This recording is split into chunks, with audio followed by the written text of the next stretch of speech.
Hi friends, എല്ലാവർക്കും കരിപ്പാലം സഞ്ചാരി എന്ന വ്ളോഗിലേക്ക് സ്വാഗതം. ഇത് വാഗമണിലെ സെക്കൻഡ് എപ്പിസോഡാണ് നിങ്ങൾ കാണുന്നത്. ഞങ്ങളിപ്പോൾ റിസോർട്ടിൽ നിന്നും പുറത്തേക്ക് പോവുകയാണ്. വാഗമണിൽ കുറേ സൈറ്റ് സീയിങ് കാണാനുണ്ട്. ഞങ്ങൾ അവിടുത്തെ ടീ എസ്റ്റേറ്റ് ആദ്യമേ കാണാൻ തീരുമാനിച്ചു. വളരെ ഭംഗിയായിട്ടുള്ളൊരു ഗ്രീനറിയുള്ള വിഷ്വൽ ട്രീറ്റാണ് ഞങ്ങൾക്ക് അവിടെ ലഭിച്ചത്.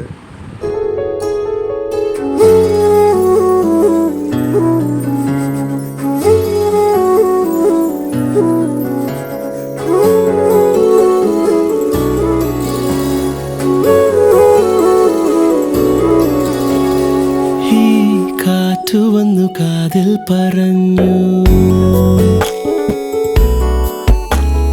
നീ എന്നുമെന്നും എന്റേതു മാത്രം. ഉരുകുമെന്നിശ്വാസമായി ഉയിരിനെ പുൽകിടുമോ എൻ മൗനങ്ങൾ തേടും സംഗീതമേ.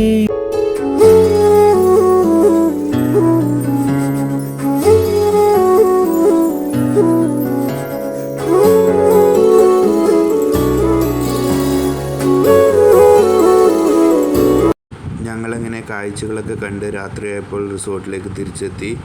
നിങ്ങളിപ്പോൾ കാണുന്നത് രാത്രിയിലുള്ള റിസോർട്ടിലെ വ്യൂ ആണ്. നെക്സ്റ്റ് ഡേ മോർണിംഗ് ഇവിടെ കോംപ്ലിമെൻ്ററി ബ്രേക്ക്ഫാസ്റ്റ് അവൈലബിൾ ആയിരുന്നു. ബുഫേ ബ്രേക്ക്ഫാസ്റ്റാണ് അവർ രാവിലെ നൽകിയത്. ബ്രേക്ക്ഫാസ്റ്റിന് കുറേയധികം ഐറ്റംസ് അവൈലബിൾ ആയിരുന്നു. South Indian and north Indian menu അവർ അതിൽ ഉൾപ്പെടുത്തിയിട്ടുണ്ട്. ഞങ്ങൾ പോയ സമയത്ത് ഫുഡ് കഴിക്കാൻ അധികം തിരക്കില്ലായിരുന്നു. അതുകൊണ്ട് വീഡിയോ നല്ലോണം ഷൂട്ട് ചെയ്തെടുക്കാൻ സാധിച്ചു. ദോശ, വട എല്ലാം മെനുവിൽ അവൈലബിൾ ആയിരുന്നു. നല്ല ടേസ്റ്റും ഉണ്ടായിരുന്നു. 2 തരം ഫ്രഷ് ജ്യൂസ് അവൈലബിൾ ആയിട്ടുണ്ടായി, orange juice and watermelon juice. Cornflakes and Kellogg's വെച്ചിട്ടുണ്ട്. അതിനോടൊപ്പം തന്നെ കട്ട് ഫ്രൂട്ട്സ് ഓൾസോ അവൈലബിൾ ആയിരുന്നു. ബ്രെഡ് ടോസ്റ്റ് ചെയ്തെടുക്കാനുള്ള സൗകര്യവും അവിടെ ഉണ്ടായി. ഫ്രൂട്ട്സ് ആൻഡ് വെജിറ്റബിൾസ് എല്ലാം നല്ല ഫ്രഷ് ആയിട്ടുണ്ടായി. ഇവിടെ ഫ്രൂട്ട്സ് ആൻഡ് വെജിറ്റബിൾസ് അവർ തന്നെ ഫാം ചെയ്തെടുക്കുന്നുണ്ട്. നിങ്ങളിപ്പോൾ കാണുന്നത് പാഷൻ ഫ്രൂട്ടിൻ്റെ ഫാമിംഗ് ആണ്. നിറയെ പാഷൻ ഫ്രൂട്ട് ഇതിലുണ്ടായിരിക്കുന്നുണ്ട്. റിസോർട്ടിൽ പിള്ളേർക്ക് കളിക്കാൻ പാർക്ക് അവൈലബിൾ ആയിരുന്നു.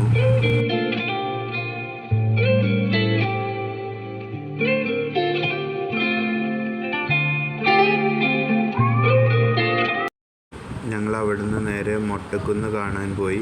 ഈ മെഡോസ് എഴുതിയേക്കുന്ന സ്ഥലത്താണ് മൊട്ടക്കുന്ന് സ്ഥിതി ചെയ്യുന്നത്. നിങ്ങളിപ്പോൾ കാണുന്നത് മൊട്ടക്കുന്നിൽ നിന്നുള്ള വ്യൂ ആണ്. ഞങ്ങൾ വാഗമണിൽ നിന്നും തിരിച്ചു തൊടുപുഴയിലായപ്പോഴേക്കും ലഞ്ച് കഴിക്കാൻ വേണ്ടി വണ്ടി നിർത്തി. തൊടുപുഴയിലുള്ളൊരു ജോവാൻസ് റീജൻസിയിലാണ് ഞങ്ങൾ ലഞ്ച് കഴിക്കാൻ വേണ്ടി നിർത്തിയത്.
അങ്ങനെ ഞങ്ങൾ വാഗമൺ ട്രിപ്പ് അടിച്ചു പൊളിച്ചു. Thanks for watching our video. Please subscribe and share.